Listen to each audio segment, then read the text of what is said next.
Are you a spiritual teacher? I was going to name this, Am I a Spiritual Teacher? But I think it's obviously much broader than that because we could be much more than we are aware of sometimes. I'm not trying to force a round peg into a square hole in terms of what our mindsets are, but a lot of times we don't perceive, we misperceive. Like you probably see other people in your life, you see that they think of themselves a certain way, but you see them in a higher way in terms of their potential or recognizing their limiting beliefs getting by their blind spots. We live, unfortunately, I mean all of us, but to varying degrees and in varying times and situations, we live in limiting beliefs. So the stronger we hold to a belief, the more true we think it is, but strength of belief doesn't mean trueness of belief, it just means strength of belief. So we can believe things strongly that are not true or that are less true. So a lot of people, for example, believe that they're unworthy or that they're incompetent or that they're failures or that they're, these are not absolute beliefs because people have more confidence in one area than another or in one time period than another. But what happens is identity tends to stabilize. Like we don't say, today I'm a success. Like in the last 5 minutes, we tend to say, I'm a success or I'm a failure. We tend to generalize. And I think we do that for a lot of different reasons. I discuss this a lot in my books, but we try to know ourselves because we think that gives us security. Like if we know ourselves and we know other people and we know the world, then life becomes predictable. But it's just what we're telling ourselves. Life is not predictable. Nobody expected this pandemic. And the only reason why life seems predictable is because we tell ourselves that we foresaw things coming. But at a more higher level, it's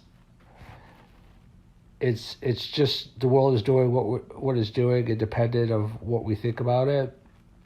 And some days we may say that it's going the way that we expected, and some days we may say that it's not. I mean, Einstein talked a lot about perspective, and that even time and space are perspective. Because if you stood on a planet that was traveling at the speed of light, it would basically spend time in space. I'm not a physicist, so if I didn't get that completely 100% correct, don't fault me. But basically, the theory of relativity and just spirituality in general is that this is just one small aspect, obviously, but and this is part of physics also, we are not a neutral observer. Like, we actually affect the world by observing it.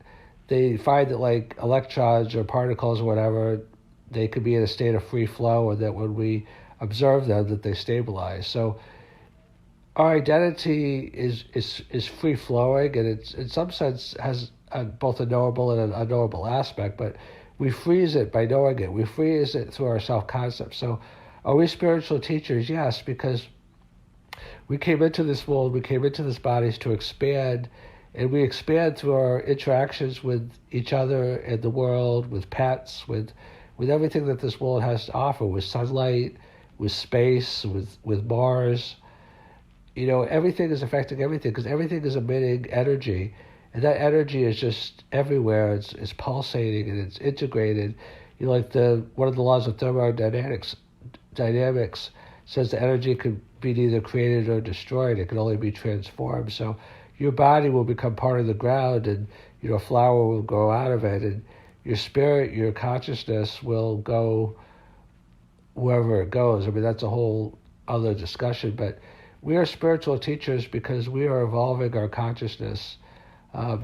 Sometimes it seems like we're going backwards rather than forwards, but I always use the analogy of baseball, the bases. It's like when you're home, you can think of home being your source. But then when you hit the ball, you run towards first. So it's like you're running away from your source. And then when you get to first base, you start to run to second. It's like you're running further away from your source. But paradoxically, every step that you're taking away from your source is actually bringing you back to your source. Now, Why do we have to round the bases? Why can't we just stay home? Because it's the journey that defines our consciousness to a higher perspective. It's kind of like a spiral staircase. I always use that analogy also. It's like a spiral staircase comes back to the same point over and over again, but just from a higher vantage point. Like from space, you can see the Earth, but you can see it from a higher vantage point. And your experience, if you learn from it especially, brings you to a higher vantage point. So like the baseball analogy of the bases, we're coming back home and we're circling the bases many, many times, like in the spiral staircase, but we're, through our experience and through our expanded consciousness, we're able to see things in a higher way. So the things that used to bother us don't bother us as much. So it's like rinse and repeat. We have interactions in life where people frustrate us or anger us or whatever. Then we go through the situation over and over and over and over again until we learn how to transcend it, how to integrate it with love and have it be part of our integrated self as opposed to something outside of ourselves that frustrates us. I mean, that's a whole topic into itself also. So in terms of spiritual teachers, we all are in this world teaching each other. My last podcast, or one of the recent ones, talked about how we communicate even with each other telepathically, like when we think about each other. It's the degree to which we're open to us, because thoughts are things.